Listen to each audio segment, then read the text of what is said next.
இந்த இலங்கை தீவுக்குள் இனப்பிரச்சனைக்குரிய தீர்வை காணுதல் என்ற நியதியை ஈழத்தமிழ் மக்கள் நான் நினைக்கிறேன் பெருமளவுக்கு அவர்கள் புரிந்து கொண்டிருக்கிறார்கள். அது சாத்தியமற்றது. இனப்பிரச்சனை என்பது ஒரு சர்வதேச பிரச்சனை என்பதுதான் அதனுடைய அடிப்படை. ஆனால் வடக்கு கிழக்கில் இருக்கக்கூடிய தமிழர்களுக்கு அரசியல் தீர்வு வழங்குவதற்கு முன்வருகின்ற இந்த வேட்பாளரும் பெருமளவுக்கு தோற்கடிக்கப்படுகின்ற நிலைதான் தென்னிலங்கையில் எப்போதும் நிகழ்ந்திருக்கிறது. தென்னிலங்கையினுடைய அரசியலோடு சேர்ந்து ஒரு 15 வருடம் அவர்கள் பயணம் செய்திருக்கிறார். இந்த கட்சியோடும் சேர்ந்து ஒரு 15 வருடம் இந்த ஈழத்தமிழர்கள் பயணம் செய்திருக்கிறார்கள். அந்த பயணத்தில் ஈழத்தமிழர்கள் எந்த பயனையும் அடையவில்லை என்பதனால் அவர்கள் ஒரு புதிய ஒரு வழிமுறையை, ஒரு தந்திரோபாயமான ஒரு வழிமுறையை அவர்கள் சிந்திப்பது என்பது நான் நினைக்கிறேன் அந்த வார்த்தைக்குள் அடக்கி விடலாமான்றது மிக முக்கியமான ஒரு அம்சம். ஈழத்தமிழர்கள் ஒரு சிவில் சமூகமாக ஒன்றிணைவதும் பலமடைவதும் இந்த அரசியல் சூழலை ஒரு புது வடிவத்துக்குள் அல்லது புதிய மாற்றத்துக்குள் கொண்டு வர வேண்டிய தேவைப்பாட்டை நோக்கி நான் நினைக்கிறேன் இது ஏறக்குரிய ஒரு ஒன்றிணைக்கப்பட்ட சிவில் தரப்பு என்பது ஈழத்தமிழர்களுடைய அரசியல் இருப்பினுடைய ஒரு வடிவம். ஒரு இனம் ஒரு நீண்ட நெருக்கீட்டுக்கு உட்படுத்தப்பட்ட இனம் 2009க்கு பின்னர் இருக்கக்கூடிய அரசியல் களத்தோடு இந்திய பெருமளவுக்கு ஒரு ஈடுபாட்டை கொண்டிருக்கக்கூடிய ஒரு சூழலில் ஒரு ராஜீக ரீதியாக கூட அணுகுவதற்கான உத்திகளை இந்த ஈழத்தமிழ் அரசியல் தலைமைகள் அல்லது அரசியல்வாதிகளுடைய பக்கங்கள் நிரப்பீடு செய்யப்படாமல் இருப்பது என்பது ஒரு பாரிய குறைபாடாகத்தான் இந்த இடத்தில் சுட்டிக்காட்டவும். தமிழகத்தை நோக்கி ஈழத்தமிழர்களுடைய அரசியல் பக்கங்கள் சரியாகவே செல்நெறிகளை வகுக்க வேண்டும், அதுக்குரிய பயணங்களை ஒழுங்குபடுத்த வேண்டும், அது கூடாக ஒரு மாற்றத்தை உருவாக்கக்கூடிய ஒரு வழிமுறை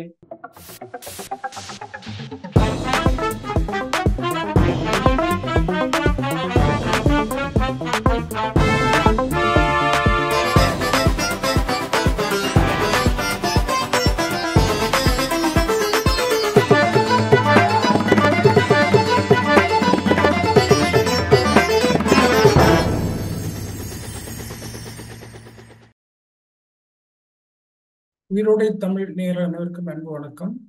ஜனாதிபதி தேர்தல், தமிழ் பொது வேட்பாளர் என்ற 2 விடயங்களும் தான் இலங்கை அரசியலை பொறுத்தவரையில் அண்மை காலத்தில் பேசு பொருளாக இருக்கின்றது. இந்த தருணத்தில் இவை தொடர்பாக பேசுவதற்காக இந்த வாரம் நாம் சந்திக்க இருப்பது யாழ் பல்கலைக்கழக அரசியல் துறை தலைவர் பேராசிரியர் KT கணேசலிங்கம் அவர்களை. வணக்கம் பேராசிரியர் அவர்களே. வணக்கம். நீரோடை வானொலிக்கும் அவருடைய நேயர்களுக்கும் என்னுடைய அன்பான வணக்கம். கடந்த மாதத்தில் ஜனாதிபதி ரணில் விக்ரமசிங்க யாழ்ப்பாணம் வந்து சென்றிருந்தார். இந்த வாரத்தில் 2 விஜயங்கள் அடுத்தடுத்து இடம்பெற்றது. சஜித் பிரேமதாசா யாழ்ப்பாணம் வந்தார். அவரை தொடர்ந்து அனுராகுமார திசாநாயக்கா யாழ்ப்பாணம் வந்திருக்கின்றார். அவர்கள் முக்கியமான சந்திப்புகளை மேற்கொண்டிருக்கின்றார்கள். 3 பேருமே பல்வேறு விதமான வாக்குறுதிகளை, குறிப்பாக 13வது திருத்தம் தொடர்பான வாக்குறுதிகளை கொடுத்திருக்கின்றார்கள். இந்த விடயத்தை பொறுத்தவரையில் அவர்களது யாழ்ப்பாண விஜயம், அவர்கள் மேற்கொள்ளும் அதிரடியான சந்திப்புகள், அவர்கள் கொடுக்கும் வாக்குறுதிகள், இவை குறித்து உங்களுடைய பார்வை என்ன? இதில் குறிப்பாக கவனம் செலுத்த வேண்டிய முக்கியமான விடயங்கள் 3. முதலாவது, தென்னிலங்கையில் பெருமளவுக்கு இந்த 3 போட்டியாளர்களுக்கும் இடையில் நிலவக்கூடிய வாக்கு சார்ந்து நிலவக்கூடிய போட்டித்தன்மை மிக பிரதானமான ஒன்றாக அவதானிக்கப்படுகிறது. அதனால் வடகிழக்கு மக்களுடைய வாக்குகளை பெற வேண்டிய ஒரு தேவைப்பாடு 3 வேட்பாளருக்கும் ஒரு அடிப்படையான அம்சமாக நிலவுகிறது. அது மிக பிரதானமானது என்று கருதுகிறேன். 2வது அம்சம் அவர்களுடைய கோரிக்கை சார்ந்த விடயம். அநேகமாக அவர்கள் வழங்குகின்ற உத்தரவாதங்களும் அவர்கள் உரையாடிய பிரதானமான கட்சிகள், அதாவது வடகிழக்கில் இருக்கக்கூடிய பிரதானமான கட்சி என்று இதுவரை கருதப்பட்ட கட்சிகளினுடைய அணுகுமுறைகளை பார்க்கின்ற போது அவர்கள் இந்த 13 அமுலாக்கம் பற்றிய உரையாடலைத்தான் அவர்கள் முதன்மைப்படுத்துகிறார்கள். இங்கு கவனத்தில் கொள்ள வேண்டிய முக்கியமான விடயம் ஒன்று உண்டு. இந்த 13 என்பது ஒரு அரசியல் அமைப்புக்கு உட்படுத்தப்பட்ட ஒரு விடயம். 1987ஆம் ஆண்டு அமுல்படுத்துவதற்காக அறிமுகப்படுத்தப்பட்ட 42ஆம் இலக்க சட்டத்தின் மீது கொண்டு வரப்பட்ட ஒரு அரசியல் யாப்பு விதி. அத்தகைய விதியை அமுல்படுத்துவதற்கு ஒரு ஜனாதிபதியினுடைய வேட்பாளர்கள், ஜனாதிபதிக்கு போட்டியிடுகிற வேட்பாளர்கள், அதுக்குரிய கட்சிகள், அது சார்ந்திருக்கக்கூடிய கட்சிகள், அவற்றை ஒரு பிரகடனமாக முதன்மைப்படுத்துவதும் அதனை வெளிப்படுத்துவதும் எவ்வளவுக்கு அபத்தமான ஒரு அரசியல் கலாச்சாரம் இலங்கை தீவில் இருக்கு என்பதை காட்டுவதற்கான ஒரு அடிப்படை என்பதுதான் நான் இதில் விளங்கிக் கொள்கிறேன். ஏறக்குறைய அதனை கோருவது, அதனை கோரிக்கையாக முன்வைத்து கட்சிகள் மாகாண சபை தேர்தலை நடத்துதல், மாகாண சபை தேர்தல் நடத்துவதற்குரிய வாய்ப்புகளை உத்தரவாதமானதாக கருதுவது, மேடைகளிலும் பொது இடங்களிலும் தேர்தல் விஞ்ஞாபனங்களிலும் சமஷ்டி என்று பேசிவிட்டு 13க்கான உரையாடல்களை அந்த கட்சிகள் பெருமளவுக்கு ஒரு தேர்தல் உத்திகளாக அந்த தேசிய கட்சிகள், இலங்கையினுடைய தேசிய கட்சிகள் முன்வைக்கின்ற போது பிராந்திய தளத்தில் இருக்கின்ற தமிழ் தேசிய அரசியல் பேசுகின்ற கட்சிகள் அதனுடைய செயல்பாடுகளில் ஈடுபடுவது என்பது அது முற்றிலுமே ஏற்றுக்கொள்ளப்பட முடியாத மிக மோசமான ஒரு அணுகுமுறையினுடைய பிரதிபலிப்பாகத்தான் இது தெரிகின்றது. ஏறக்குறைய எல்லா கால பகுதிகளிலும் தேர்தல் வருகின்ற போது வாக்குறுதிகளும் பின்னர் கைவிடுவது, இது ஒரு மரபார்ந்த அரசியல். இதிலிருந்து மாற்றத்தை நோக்கி நகர வேண்டிய ஒரு தேவைப்பாடு இங்கே இருக்கக்கூடிய அரசியல் கட்சிகளுக்கு இல்லாவிட்டாலும் அரசியல் கட்சிகளின் உடைய அடிப்படை நிராகரிப்பை வெளிப்படுத்தக்கூடிய மக்கள் அல்லது அந்த மக்களுக்கு அந்த பொறுப்புணர்வும் அந்த அடிப்படையும் உண்டு என்பதுதான் என்னுடைய பொதுவான புரிதலினுடைய அடிப்படை. யாழ்ப்பாணத்துக்கு வருகை தந்த இந்த 3 ஜனாதிபதி வேட்பாளர்களுமே, அதாவது ரணில் விக்ரமசிங்க, சஜித் பிரேமதாசா மற்றும் அனுரகுமார திசாநாயக்க ஆகிய 3 பேருமே 2 விடயங்களை குறிப்பிடுகின்றார்கள். ஒன்று, இன நெருக்கடிக்கு அரசியல் தீர்வு காணப்பட வேண்டும், அதுவும் எதிர்காலத்தில் பேச்சுவார்த்தை மூலமாக என்று கூறுகின்றார்கள். இரண்டாவது, 13வது திருத்தம் முழுமையாக நடைமுறைப்படுத்தப்படும் என்று கூறுகின்றார்கள். இந்த விடயத்தை தமிழ் மக்கள் அல்லது தமிழ் தரப்புகள் சாதகமாக பயன்படுத்தக்கூடிய சூழ்நிலை காணப்படுகின்றதா? இதில் ஒரு அடிப்படையான புரிதல் நிச்சயமாக தமிழ் மக்களுக்கு இருக்குன்னு நான் நினைக்கிறேன். அரசியல்வாதிகள் என்னுடைய அணுகுமுறைகளை நான் விவாதிக்க வரவில்லை. ஆனால் தமிழ் மக்களை பொறுத்தவரை எத்தனையோ பேச்சுவார்த்தைகள், எத்தனையோ உரையாடல்கள், எத்தனையோ உத்தரவாதங்கள் அனைத்தையும் தமிழ் மக்கள் பல தடவை பல காலப்பகுதிகளில் சந்தித்திருக்கிறார்கள், எதிர்கொண்டிருக்கிறார்கள். நினைக்கிறேன் ஜனாதிபதி பாராளுமன்றத்தால் தெரிவு செய்யப்படுகின்ற தற்போதைய ஜனாதிபதி கூட பிப்ரவரி மாதத்துக்கு இடையில் இனப்பிரச்சனைக்குரிய தீர்வு சார்ந்திருக்கக்கூடிய விடயங்கள் முன்மொழியப்படும், முதன்மைப்படுத்தப்படும். ஆகவே இந்த இந்த இந்த இலங்கை தீவுக்குள் இனப்பிரச்சனைக்குரிய தீர்வை காணுதல் என்ற நியதியை ஈழத்தமிழ் மக்கள் நான் நினைக்கிறேன் பெருமளவுக்கு அவர்கள் புரிந்து கொண்டிருப்பார்கள். அது சாத்தியமற்றது. இனப்பிரச்சனை என்பது ஒரு சர்வதேச பிரச்சனை என்பதுதான் அதனுடைய அடிப்படை. நிச்சயமாக ஒரு பிராந்திய தளத்தில் அந்த நாட்டினுடைய எல்லைக்கு வெளியே தான் இந்த பிரச்சனைக்குரிய தீர்வு இருக்க வேண்டும் என்ற ஒரு அடிப்படை தவிர்க்க முடியாமல் எழுந்திருக்கிறது. அது கடந்த காலத்தில் இந்த ஜனாதிபதிகளும் ஜனாதிபதி வேட்பாளர்களும் முன்வைத்த உத்தரவாதங்களுக்கு பின்னால் அவர்கள் கைவிட்டு போன அந்த செய்முறை தான் அடிப்படை காரணம். அவை மீளவும் பேச்சுவார்த்தை ஊடாக இனப்பிரச்சனை தீர்க்கப்பட வேண்டும் என்று விவாதிப்பது என்பது ஏறக்குறைய ஒரு ஆக்கிரமிப்பு எண்ணங்களை நியாயப்படுத்துவதற்கும் அத்தகைய ஆக்கிரமிப்புக்கு உடந்தையாக இருக்கக்கூடிய சூழலை தமிழ் அரசியல் தலைவர்களும் அல்லது தமிழ் அரசியல் வாதிகளும், தலைவர்கள் என்று சொல்வதை விட வாதிகள் என்று சொல்வது பொருத்தம், தமிழ் அரசியல்வாதிகள் அந்த அந்த அத்தகைய அம்சங்களுக்கு உடன்பட்டு போவதற்கான ஒரு அடிப்படை தான் இதுக்கு பின்னால் போவதனுடைய உண்மைத்தன்மையாக புரிந்து கொள்ளப்பட வேண்டும். இதை நான் நினைக்கிறேன் மக்கள் நேரடியாக ஒரு அவதானிப்புக்குள் கொண்டிருக்கிறார். மக்களுடைய எண்ணங்களை மக்களை நேரடியாக சந்திக்கின்ற போது அவர்கள் வெளிப்படுத்துகின்ற எண்ணங்களை வைத்துக்கொண்டு பார்க்கின்ற போது இந்த அரசியலினுடைய போக்கை பற்றிய ஒரு தெளிவு அவர்களிடம் ஏற்பட்டிருக்கு. இனப்பிரச்சனைக்குரிய தீர்வு, இனப்பிரச்சனை என்பது ஒன்று இருக்கிறது என்பதை பற்றிய உரையாடலை இப்போதுதான் இவர்கள் ஆரம்பிக்கிறார்களா? இது எத்தனையோ கால பகுதிகளில் இவர்களுடைய எண்ணங்களுக்குள் இது முதன்மைப்படுத்தப்பட்டது. இவர்கள் அமைச்சுக்களாக இருந்தபோது, இவர்கள் அரசாங்கத்தோடு இருந்தபோது, ஜேவிபியை பொறுத்தவரையில் அது அரசாங்கத்தோடு இருக்கும்போது இத்தகைய அணுகுமுறைகளை கடந்த காலங்களில் அது மேற்கொண்டது என்பது ஈழத்தமிழருடைய அரசியல் பரப்பில் இருக்கிற எல்லோருக்கும் தெரியும். அதே போன்று சஜித் பிரேமதாஸ் அவர்களும் ஒரு நீண்ட கால பரப்பு எல்லைகளுக்குள்ளே இந்த அரசியலோடு சேர்ந்து பயணிக்கின்றவர். இந்த அரசியலில் ஒரு ஆரோக்கியமான இருப்பை பற்றிய எண்ணத்தை அவர் முதன்மைப்படுத்துகின்ற விதத்தில் அவருடைய உரைகளோ வெளிப்பாடுகளோ தென்படவில்லை என்பதுதான் என்னுடைய அவதானம். கடந்த கால ஜனாதிபதி தேர்தலுடன் ஒப்பிடும் போது தற்போது இந்த ஜனாதிபதி தேர்தலுக்கான முன்னெடுப்புகளை பார்க்கும்போது சிங்கள இனவாதம் பெருமளவுக்கு குறைந்திருக்கிறது. அதாவது முன்வைக்கப்படாத ஒரு நிலைமை காணப்படுகின்றது என்ற ஒரு கருத்து முன்வைக்கப்படுகின்றது. இதனை நீங்கள் எவ்வாறு பார்க்கிறீர்கள்? இல்லை, அதுக்கான களத்தை நோக்கி இன்னும் இந்த தேர்தல் களம் விரிவாக்கப்படவில்லை என்பதுதான் என்னுடைய அவதானம். எப்போதும் அதுக்கான ஒரு சூழல் தோற்றுவிக்கப்படும்.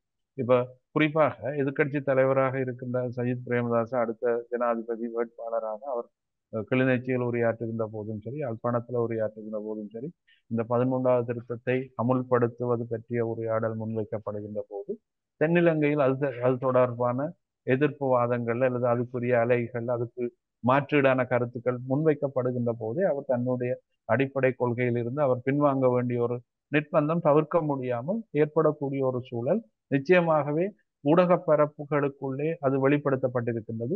இன்று கூட சில ஊடகங்கள் அது தொடர்பான செய்திகளையும் வெளிப்படுத்தி இருக்கு.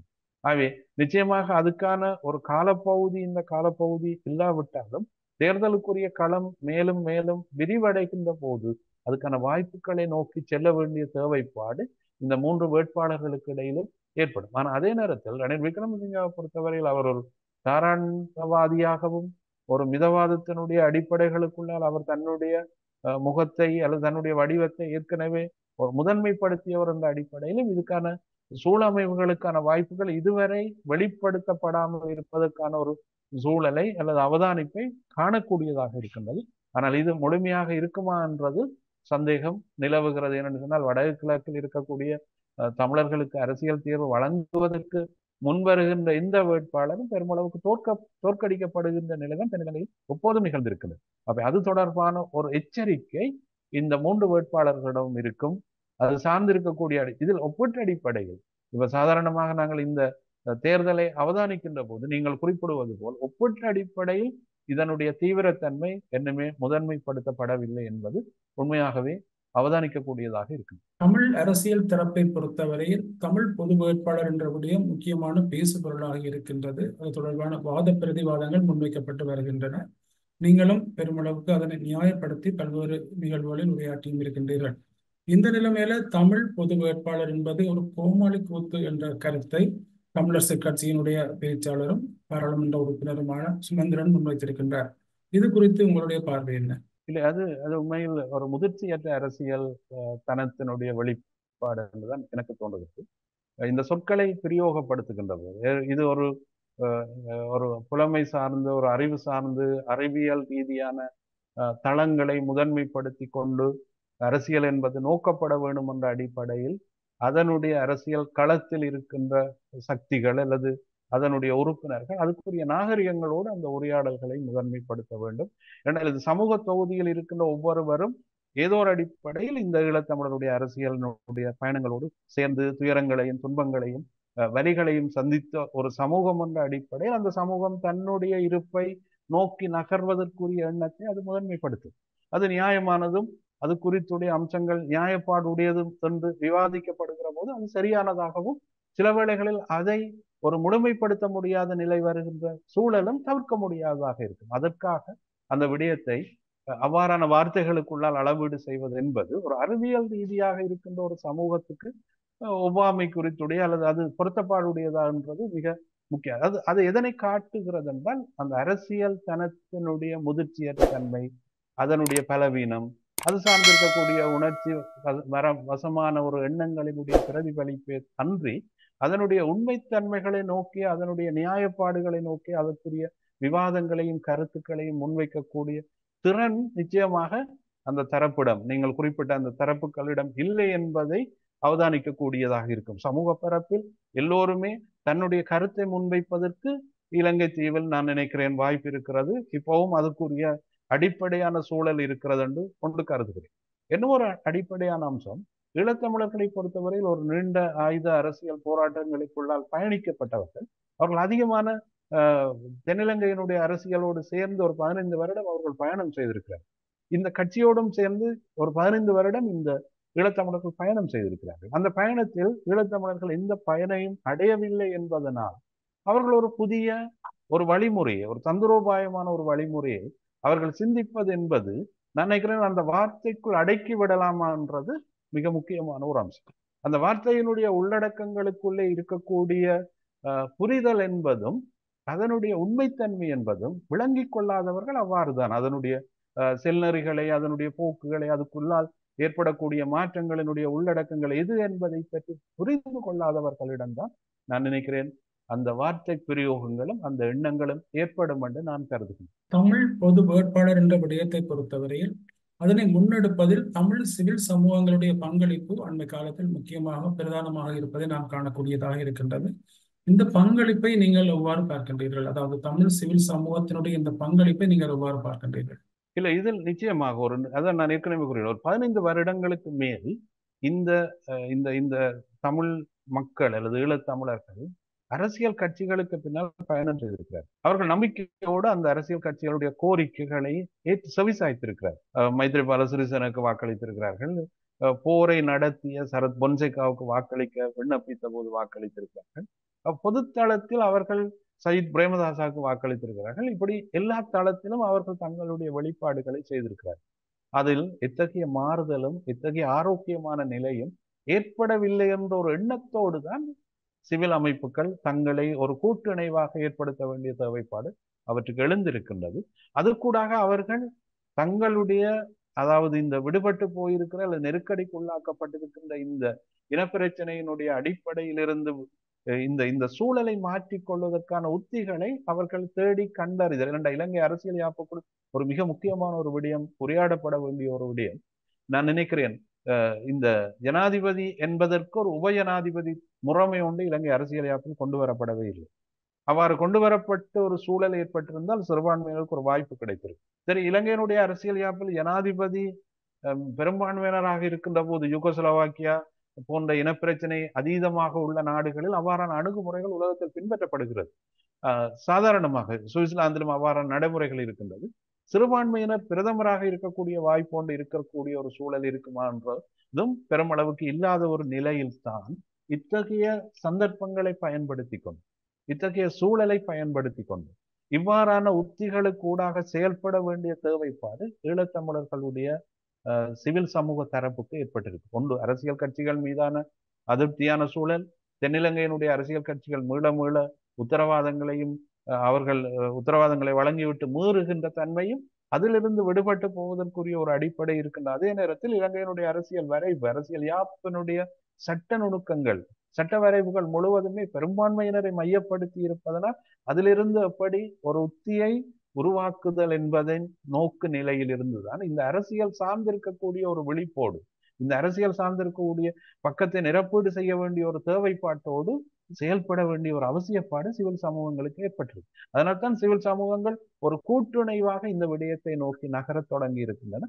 அது பெருமளவுக்கு அரசியல் கட்சிகளை, சில அரசியல் கட்சிகள், எல்லா அரசியல் கட்சிகளும் நான் இதில் ஒரு பொதுநிலைக்குள் நான் விவாதிக்க மாட்டேன். நிறைய அரசியல் கட்சிகள் இது தொடர்பான புரிதலை ஏற்படுத்தி இருக்கிறார்கள், அவர்கள் வெளிப்படுத்தி இருக்கிறார்கள், அவர்கள் சேர்ந்து பயணிப்பதற்கான உத்திகளை அவர்கள் உருவாக்கி கொண்டிருக்கிறார்கள். அவை ஆரோக்கியமாக இதில் பயணிக்கக்கூடிய அரசியல் கட்சிகளோடு இந்த சிவில் சமூக அமைப்புகள் ஒன்று சேர்ந்து பயணிப்பதற்குரிய புறவயமான அகவயமான கட்டமைப்புகளை அவர்கள் விருத்தி செய்து கொண்டே இருக்கின்றனர். தமிழ் மக்களை பொறுத்தவரையில் பலமான ஒரு சிவில் சமூகம் அவசியம் என்று நீங்கள் கருதுகின்றீர்களா? நிச்சயமாக அது இந்த அரசியல் வங்குரோத்துத்தனத்தினுடைய களத்தில் சிவில் சமூகங்களுடைய எழுச்சி அவசியமானது. தனித்து இது ஒரு அரசியல் ரீதியான தேவைப்பாடுகளின் மட்டும் நிரப்பீடு செய்வதற்கான ஒரு அணுகுமுறை இந்த சிவில் சமூகங்களிடம் இருக்கும் என்று நான் கருதவில்லை. அதையும் கடந்து இந்த சமூகத்தோடு இருக்கக்கூடிய நெருக்கடி, போராட்டம் சார்ந்திருக்கக்கூடிய, சொலிடாரிட்டி சார்ந்திருக்கக்கூடிய அம்சம், ஒவ்வொரு பிரதேசங்களில் தென்னிலங்கையினுடைய அரசியல் சக்திகளும் அரசியல் சூழலும் ஏற்படுத்துகின்ற நெருக்கடிகளில் இருந்து எவ்வாறு ஒரு ஆரோக்கியமான இருப்பை தமிழர்கள் தங்களுடைய வாழ்விடங்களையும் தங்களுடைய உரிமைகளையும் பேணுவதற்காக இந்த சிவில் சமூகங்கள் ஒன்றிணைய வேண்டிய தேவைப்பாடு அவசியமானதாக இருக்கின்றது. ஒரு பலமான சிவில் அமைப்பு கட்டமைக்கப்படுகின்ற போது மக்கள் அரசியல் சார்ந்திருக்கக்கூடிய விழிப்பையும் சமூகம் சார்ந்திருக்கக்கூடிய விழிப்பையும் தங்களுடைய பொருளாதார ரீதியாக தங்களுக்கு ஏற்பட்டிருக்கக்கூடிய நெருக்கடிகளிலிருந்து விடுபடுவதற்கும் ஒரு கூட்டிணைவான பயணத்தை செய்வதற்குரிய ஒரு உத்தி பெருமளவுக்கு இந்த சிவில் சமூக அமைப்புகளிடம் இருக்கு. அதனால் சிவில் அமைப்புகள் பலப்படுதல் என்பது அரசியலை பலப்படுத்தி கொண்டு செயல்படுகின்ற ஒரு சூழலையும், அது ஏறக்குரிய இந்த தமிழ் சிவில் அமைப்புகளின் ஊடாக தமிழ் மக்கள் தங்களுடைய கோரிக்கைகளை, தங்களுடைய எண்ணங்களை முதன்மைப்படுத்தி கொள்ள வேண்டிய ஒரு தேவைப்பாடு ஏற்பட்டிருக்கின்றது. இவை ஒன்று சேர்ந்து அரசியல் கட்சிகளுக்கு நிர்பந்தத்தையும் நெருக்கடியையும் கொடுக்கின்ற போது அது கூடாக அரசியல் கட்சிகளுடைய பயணங்களில் மாற்றங்கள் ஏற்படும், அல்லது அவற்றினுடைய அணுகுமுறைகளில் மாற்றங்கள் ஏற்படும். தென்னிலங்கை மீது அவர்கள் வைத்திருக்கின்ற அதீதமான எல்லையற்ற புரிதல் என்பதற்குரிய களத்தை சரியாக நிர்ணயிக்கக்கூடிய விதத்திலான வடிவங்களை அவர்கள் உருவாக்க முடியும் என்ற தளத்தில் தான் இந்த சிவில் அமைப்புகள் ஒரு ஆரோக்கியமான பயணத்தை திட்டமிட்டு இருக்கின்றன. இந்த சிவில் அமைப்புகள் எழுச்சி சில அரசியல் தளத்தில் இருப்பவர்கள், சில அரசியல்வாதிகளுக்கு அது பெருமளவுக்கு அது ஏற்றுக்கொள்ளப்பட முடியாமல் அல்லது அங்கீகரிக்கப்பட முடியாமல் இருக்கின்றது என்பது உண்மைதான். அது யதார்த்தமானதுதான். ஏன்னு சொன்னா அவர்கள் மிக நீண்ட காலமாகவே இந்த அரசியல் சூழலை அவர்கள் தங்களுக்கு இசைவானதாக பயன்படுத்தி இருக்கின்றார்கள். அது தமிழ் மக்களுக்கு இசைவானதாக பயன்படுத்தி இருக்கிறார்கள் என்பது மிக முக்கியமான ஒரு கேள்வி. தமிழ் மக்களுக்கு இசைவானதாக பயன்படுத்தி இருக்கக்கூடிய சூழல் இருக்குமாக இருந்தால் கடந்த காலங்களில் தமிழ் மக்களுடைய விருப்புகளுக்கு உட்பட்ட வடிவங்களை சாத்தியப்படுத்தக்கூடியதாக இருந்திருக்கு. அவை அந்த அடிப்படையான அம்சங்கள் எதுவுமே இதுவரையில் உருவாக்கப்படவும் இல்லை, செயல்படவும் இல்லை. அவை அந்த நிலையில் தான் ஈழத்தமிழர்கள் ஒரு சிவில் சமூகமாக ஒன்றிணைவதும் பலமடைவதும் இந்த அரசியல் சூழலை ஒரு புது வடிவத்துக்குள் அல்லது புதிய மாற்றத்துக்குள் கொண்டு வர வேண்டிய தேவைப்பாட்டை நோக்கி நான் நினைக்கிறேன். இது ஏறக்குரிய ஒரு ஒன்றிணைக்கப்பட்ட சிவில் தரப்பு என்பது ஈழத்தமிழர்களுடைய அரசியல் இருப்பினுடைய ஒரு வடிவம். அந்த வடிவம் பலப்படுத்தப்பட வேண்டும். ஒரு ஆரோக்கியமான அரசியல் சமூக பொருளாதார நியதிகள் இந்த சூழலுக்குள் உருவாக்கப்பட வேண்டும். இது ஏறக்குறைய ஒரு மிதவாத அரசியலை இன்னும் பலப்படுத்துவதற்கான ஒரு செய்முறையாகத்தான் இருக்கின்றது. அதோடு சேர்ந்து பயணிக்கின்ற அரசியல் கட்சிகளும் இதனுடைய வளர்ச்சியில் ஒரு ஆரோக்கியமான அரசியல் இருப்பை கட்டியெழுப்பக்கூடியதாக இருக்கும் என்ற நம்பிக்கையும் இந்த சிவில் தரப்புகளிடம் அதீதமாக நிலவுகின்றது. தமிழ் பொது வேட்பாளர் என்ற விடயத்தை பொறுத்தவரையில் தமிழ் சிவில் சமூகம் அதன் முக்கியமான பங்களிப்பை வழங்கி வருகின்றது. அந்த விடயம், அதாவது தமிழ் பொது வேட்பாளர் என்ற விடயம் இப்போது என்ன கட்டத்தில் இருக்கின்றது, இதன் அடுத்த கட்டம் என்ன என்பதை கூற முடியும்? இதுல நிச்சயமாக நான் நினைக்கிறேன், இதில் சில கருத்துக்களை என்னுடைய தனிப்பட்ட தளத்தில் இருந்துதான், தனிப்பட்ட நோக்கு நிலையில் இருந்து நான் உங்களோடு உரையாட முயற்சிக்கின்றேன். ஏறக்குறைய இது அந்த கட்டமைப்பு சார்ந்து, இப்போ பொது கட்டமைப்பு சார்ந்த ஒரு உரையாடல் ஒன்றை வவுனியாவில் அவர்கள் சந்தித்த போது உருவாக்கினார்கள். அதற்கு பிற்பாடு யாழ்ப்பாணத்தில் அவர்களோடு சந்திப்பு வைக்கின்ற போது பெருமளவுக்கு அந்த அரசியல் கட்சிகளினுடைய இணைவு ஒரு முற்றுப்பெறாதபடி அல்லது பூரணத்துவம் பெற முடியாத ஒரு நிலையில் பெருமளவுக்கு அந்த பொது கட்டமைப்பு நோக்கிய நகர்வு குறித்துடைய சூழலை அரசியல் கட்சிகளுடைய இருப்போடு அல்லது அரசியல் கட்சிகளுடைய முடிவுகளோடு தீர்மானிக்கப்பட வேண்டும் என்ற ஒரு நிலையை ஏற்படுத்தியிருக்கிறார்கள். அதில் பல அரசியல் கட்சிகள் பெருமளவுக்கு இணக்கத்தையும் அதுக்குரிய உடன்பாட்டையும் ஏற்படுத்தி இருக்கின்றனர். அவை அந்த நிலையோடு சேர்ந்து இவர்கள் பயணிப்பது என்ற ஒரு நிலைக்குள் தள்ளப்பட்டிருக்கிறார்கள், அல்லது அந்த சூழலுக்குள் இவர்கள் நகர்வதற்கான ஒரு புறச்சூழல், அவ்வாறான ஒரு நிர்பந்தத்தை அல்லது அதாவது ஜனாதிபதி தேர்தல் அறிவிக்கப்படுகின்ற ஒரு சூழல் வருகின்ற போது அது வேகமாக செயல்படுத்த வேண்டிய ஒரு தேவைப்பாடு அவர்களிடம் எழுந்திருக்கின்றது. அவை நிச்சயமாக இந்த பொது வேட்பாளர் என்பதை முன்னிறுத்துவது என்பதில் சிவில் அமைப்புகள் மிக தெளிவாக இருக்கின்றன. பல அரசியல் கட்சிகள் தெளிவாகவே அதுக்குரிய உடன்பாட்டை முன்வைத்திருக்கின்றன. அது கூட அது பயணிப்பதற்கான செயல்பாடுகளை கடந்த 2வது கூட்டத்தொடரிலும் அவர்கள் முடிவுகளை எடுத்திருக்கிறார்கள், அறிவித்திருக்கிறார்கள். அதனுடைய அடிப்படையில் அவர்கள் பயணம் செய்வதற்கான ஒரு திட்டமிடலை தங்களுக்குள் கொண்டிருக்கின்றார்கள். இது கூடாக அந்த இணக்கப்பாடுடைய அரசியல் கட்சிகளோடு சேர்ந்து பயணிப்பது என்பது தற்போது ஒரு பொது வேட்பாளரை நிறுத்துவதற்குரிய அனைத்து நகர்வுகளும் ஒரு முழுமை பெறுகின்ற ஒரு சூழலுக்குள் இருக்கின்றது என்பதுதான் என்னால் குறிப்பிடக்கூடியதாக இருக்கு. இந்தியாவில் நடைபெற்ற பொது தேர்தலில் நரேந்திர மோடி 3வது தடவையாக வெற்றி பெற்று பிரதமராக பதவியேற்றிருக்கின்றார். அவருடைய இந்த 3வது பதவி காலம் ஈழத்தமிழர்களை பொறுத்தவரையில் எவ்வாறானதாக இருக்கும், அதனை நாங்கள் எவ்வாறு பயன்படுத்திக் கொள்ளக்கூடியதாக இருக்கும் என நீங்கள் கருதுகின்றீர்கள்? இல்லை, அதில் ஆரோக்கியமான பக்கங்கள் உண்டு. ஒன்று, 3வது தடவை பிரதமராக வருகை தந்தது என்பது ஒரு நெருக்கடி மிக்க, அதாவது ஒரு தேசிய கூட்டணி கூடாகத்தான் அவர் ஒரு அறுதி பெரும்பான்மை பிஜேபி பெற முடியாத நிலையில்தான் அவருடைய தேர்தல் வெற்றி சாத்தியமாக இருக்கிறது. ஆகவே நிச்சயம் அவருக்கு ஒரு நெருக்கடிக்குரிய ஒரு கால பகுதியாகத்தான் இது இருக்க போகிறது. இந்த நெருக்கடி மிக்க கால பகுதிகளில் பிராந்திய அரசுகளோடு அவர் ஏற்கனவே கொண்டிருந்த திட்டங்கள் அல்லது உத்திகள், அது குறித்துடைய அடிப்படைகளில் அவர் இயங்குகின்ற ஒரு புறவயமான ஒரு சூழல் இருக்கிறதா என்பது மிக முக்கியமான ஒரு கேள்வியாகவும் இருக்கின்றது. சர்வதேச பரப்பில் இருக்கக்கூடிய நெருக்கடிகள், பிராந்திய தளத்தில் இருக்கக்கூடிய நெருக்கடிகள் என்று அவரை பொறுத்தவரையில் இந்தியாவினுடைய முழு ஒட்டுமொத்தமான நெருக்கீடுகள் சார்ந்திருக்கக்கூடிய விடயம். அதே நேரத்தில் இலங்கை போன்ற இனப்பிரச்சனை சார்ந்திருக்கக்கூடிய தீர்வுகள் நோக்கிய நகர்வுகளில் அவர்கள் முன்வைத்திருக்கின்ற, கடந்த காலங்களில் முன்வைத்திருக்கின்ற அணுகுமுறைகள், அதே போன்று தென்னிலங்கை புதுடில்லியோடு அல்லது பிரதமர் நரேந்திர மோடியோடு கொண்டிருக்கின்ற நெருக்கமான உறவினுடைய பிரதிபலிப்புகள் அனைத்துமே கடந்த காலத்தினுடைய ஒரு நீட்சி கால பகுதியாக இந்த காலப்பகுதி அமைவதற்கான வாய்ப்பு இருப்பதாகத்தான் தோன்றுகிறது. அது பெருமளவுக்கு இது வேகமான ஒரு மாற்றத்தை நோக்கி நகரக்கூடிய ஒரு சூழலுக்குள் ஒரு பெரும்பான்மை, அறுதி பெரும்பான்மையோட ஒரு ஆட்சியை நிறுவுகின்ற ஒரு கட்சியாக, ஒரு பிரதமராக நரேந்திர மோடி இல்லை என்பது ஒரு நெருக்கடியான ஒரு சூழலைத்தான் தோற்றுவித்திருக்கின்றது. அதே நேரத்தில் தென்னிலங்கையை பொறுத்தவரையில் அதாவது இலங்கையினுடைய ஜனாதிபதி நேரடியாகவே சென்று இந்த பதவியேற்பு நிகழ்வில் கலந்து கொண்டது, பிராந்திய நாடுகள் கலந்து கொண்டது, பிராந்திய நாடுகளுடைய முக்கியத்துவம் அங்கு உணர்த்தப்பட்டது போன்ற பல விடயங்களை பார்க்கின்ற போது கொழும்புக்கும் புதுடில்லிக்குமான உறவு நிலை ஒரு பலமானதாக இருக்கின்றது என்பதை அளவீடு செய்வதற்கு குறித்துடைய அடிப்படை இங்கு காணப்படுகிறது.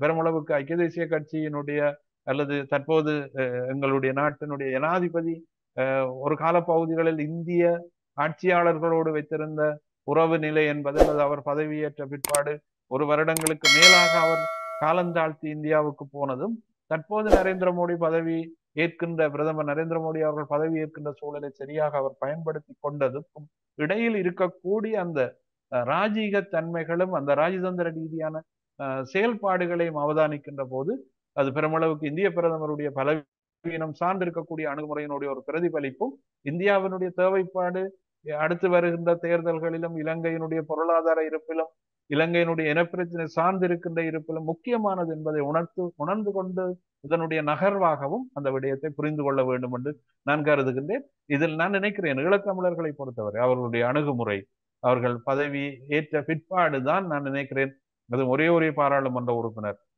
தமிழரசு கட்சியினுடைய பாராளுமன்ற உறுப்பினர் புதிய தலைவர் ஸ்ரீதரன் அவர்கள் மட்டும்தான் அதுக்கு வாழ்த்து தெரிவித்திருக்கிறார் என்று நான் அறிந்திருக்கின்றேன். அதை கடந்து பெருமளவுக்கு ஈழத்தமிழர்களுடைய அரசியல் பரப்பில் இருக்கின்ற ஏனைய சக்திகள் அதனை முதன்மைப்படுத்தியதாகவும் அதை ஒரு ராஜதந்திர உத்தியாக அல்லது ஒரு ராஜ்ய முயற்சியாக மேற்கொண்டதாகவும் என்னால் அவதானிக்க முடியவில்லை. பெருமளவுக்கு அது ஊடகம் சார்ந்த தளத்திலும் அவை முதன்மைப்படுத்தப்படவில்லை. ஆனா இருந்த போதும் இந்த ஈழத்தமிழர்களுடைய அரசியல் என்பது இந்தியாவினுடைய அரசியலோடு சேர்ந்து இருக்கக்கூடிய அந்த புவிசார் அரசியல், அந்த ப்ராக்சிமேட்டியினுடைய முக்கியத்துவம் ஏதோ ஒரு அடிப்படையில் ஈழத்தமிழர்களுடைய அரசியலை இந்தியாவுடைய அரசியலோடு இணைத்து பார்க்கக்கூடிய அல்லது செயல்படுத்தக்கூடிய அல்லது இந்த ராமர் பாலம் சார்ந்திருக்கக்கூடிய அரசியலினுடைய பிம்பங்களினுடைய நகர்வுகள் இருக்கின்ற முக்கியத்துவம் பொறுத்துத்தான் அவற்றினுடைய அடிப்படையில் மாற்றம் நிகழப்போகிறது என்பதை, அல்லது மாற்றத்துக்குரிய அடிப்படை இருக்க போகிறது என்பதை எங்களால் உணர்ந்து கொள்ளக்கூடியதாக இருக்கும்.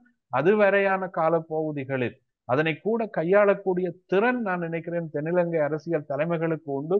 அந்த தென்னிலங்கை அரசியல் தலைமைகள் அத்தகைய உத்திகளோடு நகருகின்ற போக்கைத்தான் அவர்கள் இந்த பதவியேற்பு நிகழ்விலும் இந்த வழங்கப்பட்ட நிதிக்காக ஒவ்வொரு தலைவர்கள் சிங்கள தலைவர்கள் ஒவ்வொருவரும், அதாவது பெரும்பான்மை தென்னிலங்கையினுடைய தலைவர்கள் ஒவ்வொருவரும் முதலில் பிரசன்னமானவுடன் இந்திய ஆட்சியாளர்கள், இந்திய ஆய்வாளர்கள், இந்திய தூதுவர்கள், அதே போன்று இந்திய கொள்கை வகுப்பாளர் முன்னர் நன்றி செலுத்துதல் என்பது ஒரு மிக பிரதானமான ஒரு அரசியல் உத்தியாக அவர்கள் இப்போது பின்பற்ற தொடங்கி இருக்கின்றார்கள்.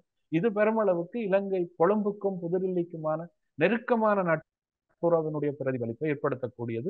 அடுத்ததாக இந்திய வெளிவார அமைச்சர் ஜெய்சங்கர் இலங்கைக்கு வருதல் என்பதும், அதை தொடர்ந்து பிரதமர் நரேந்திர மோடி அவர்கள் இலங்கைக்கு வருதல் என்பதும் ஒரு அரசியல் ரீதியான ஒரு கொழும்புக்கும் புதுடில்லிக்குமான உறவினுடைய ஒரு பிரதிபலிப்பாக இருக்கும் என்பதுதான் என்னுடைய அளவீடே தவிர, ஈழத்தமிழருடைய அரசியல் பிரச்சனையினுடைய இருப்போடு சேர்ந்து இந்த நகர்வுகள் இருக்கிறதா என்ற விடயத்தில் கேள்வி எழுப்பினால் என்னை பொறுத்தவரையில் அதுக்கான சூழலை ஈழத்தமிழ் அரசியல் தலைமைகள் கூட அதனை கவனம் எடுக்கவில்லை அல்லது முதன்மைப்படுத்தவில்லை, அதுக்குரிய முக்கியத்துவத்தை கொடுக்கவில்லை.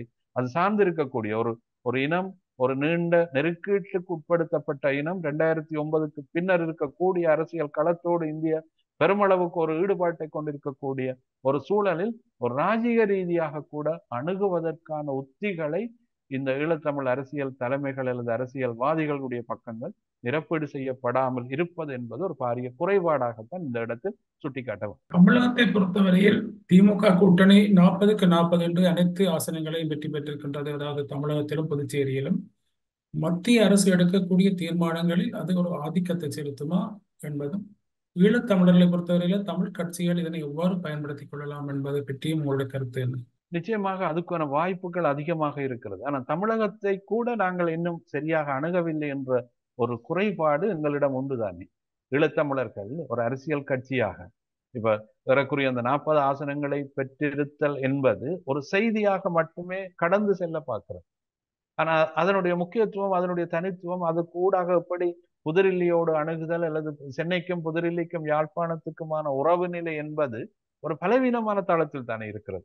அவை இந்த பலவீனத்தை சரி செய்ய வேண்டிய ஒரு பக்கம் நான் நினைக்கிறேன் ஒரு டயலாக்கு கூடாக சாத்தியப்படுத்தக்கூடிய ஒன்று. அத்தகைய டயலாக்கை முதன்மைப்படுத்துகின்ற விதத்தில் ஈழத்தமிழ் அரசியல் பக்கம் இல்லை என்பதும், அது பலவீனமாக இருக்கிறது என்பதும், இந்த பலவீனம் கடந்த 15 வருடங்களுக்கு மேலாக சுட்டிக்காட்டப்படுகின்ற ஒரு விடயம் என்றும், உங்களுடனும் கூட நான் பல தடவைகளில் இது தொடர்பாக உரையாடி இருக்கின்றேன் என்பதும், அதிலிருந்து எந்த மாற்றத்தையும் இந்த அரசியல் தலைமைகள் செய்யவில்லை என்பதும் தான் இதுல உள்ள மிக பிரதானமான குறைவு. இதனுடைய பலவீனங்களை அவர்கள் சரி செய்வது. அரசியல் என்பது தனக்கே உரித்துடையதென்று கட்சிகளும் கட்சியினுடைய தலைவர்களும் அல்லது பாராளுமன்ற உறுப்பினர்களும் கூறுவதனால் மட்டும் இது சாத்தியப்பட போவதில்லையே. இது ஒரு கூட்டாக அறிவு சார்ந்திருக்கக்கூடிய உரையாடலின் களத்துக்கூடாக கொண்டு செல்லப்பட வேண்டியது ஒன்று என்பதை புரிந்து கொள்ளப்பட முடியாத அரசியல் தலைமைகளும் அரசியல்வாதிகளும் பாராளுமன்ற உறுப்பினர்களும் இருக்கும் வரையும் அதுக்கான சாத்தியப்பாடு எப்போதுமே ஒரு ஆரோக்கியமானதாக வருவதற்குரிய சூழல் ஒருபோதும் இருக்காது. இது பெருமளவுக்கு இந்தியாவை அந்நியப்படுத்துதல், இந்தியாவை நிராகரித்தல் அல்லது அமெரிக்காவை நிராகரித்தல் அல்லது அவர்களுடைய நிகழ்ச்சி நிரலுக்குள் இவர்கள் செயல்படுவதாக முன்வைக்கப்படுகின்ற குற்றச்சாட்டுகளும் அது குறித்துடைய எண்ணங்களும் அது கூடாக ஏற்படக்கூடிய பலவீனங்களுமாகத்தான் இதனுடைய நகர்வு இருக்கிறது. உண்மையில் 40 ஆசனங்களை வைத்திருக்கக்கூடிய ஒரு கட்சி தமிழகத்தில் இருக்கின்ற போது ஈழத்தமிழர்களுடைய அரசியல் பிரச்சனையை புதுடில்லி கொண்டு செல்வது என்பது மிக இலகுவான செய்முறை. புதுடில்லியோடு உரையாட வேண்டிய தேவைப்பாடுகளும் முக்கியத்துவங்களும் இதில் அதிகம் உணர்த்தப்படக்கூடியதாக இதனை யார் முதன்மைப்படுத்துவது என்பது நான் நினைக்கிறேன். தமிழகம் இதனை முதன்மைப்படுத்துவது என்பதை விட தமிழகத்தை நோக்கி ஈழத்தமிழர்களுடைய அரசியல் பக்கங்கள் சரியாகவே செல்நெறிகளை வகுக்க வேண்டும், அதுக்குரிய பயணங்களை ஒழுங்குபடுத்த வேண்டும், அது கூடாக ஒரு மாற்றத்தை உருவாக்கக்கூடிய ஒரு வழிமுறை எதிர்பார்க்கப்படுமாக இருந்தால், ஆரோக்கியமானதாக சாத்தியப்படுமாக இருந்தால், நீங்கள் குறிப்பிட்டது போல ஒரு ஆரோக்கியமான அரசியல் புரிதலை தமிழகத்தோடும் புதுடில்லியோடும் யாழ்ப்பாணம் உருவாக்க முடியும் அல்லது வடகிழக்கு உருவாக்க முடியும். வடகிழக்கினுடைய அரசியல் இருப்பினுடைய தன்மை என்பது மிக முக்கியமான ஒன்றாக இந்த இடத்தில் மாற்றிக்கொள்வதற்குரிய வாய்ப்புகள் இரண்டால் ஒரு பெரும்பான்மையோடு மத்திய அரசு இல்லை. ஆக இந்த பெரும்பான்மையோடு இல்லாத மத்திய அரசை கையாளுவது என்பது தமிழகத்துக்கு ஒரு இலகுவானதும் வாய்ப்பானதும். ஆகவே அந்த வாய்ப்பான சூழலுக்குள்ளால் ஈழத்தமிழர்கள் பயணிக்க முடியும். ஆனால் அதுக்கான எந்த அரசியல் களமும் ஈழத்தமிழர்களிடம் இல்லை என்பதுதான் இதுவரை உள்ள அவதானிப்பின் முடிவு. நன்றி பேராசிரியர் அவர்களே. உங்களுடைய நேரத்தை ஒதுக்கி இந்த நேர்காணலை வழங்கியமைக்காக உயிரோடை தமிழ் வானொலியின் சார்பில் நன்றிகளை தெரிவித்துக் கொள்கின்றோம். வணக்கம். நன்றி. உயிரோடை தமிழ் வானொலிக்கும் அவருடைய நேயர்களுக்கும் என்னுடைய நன்றியை தெரிவித்து விடைபெறுகிறேன். நன்றி.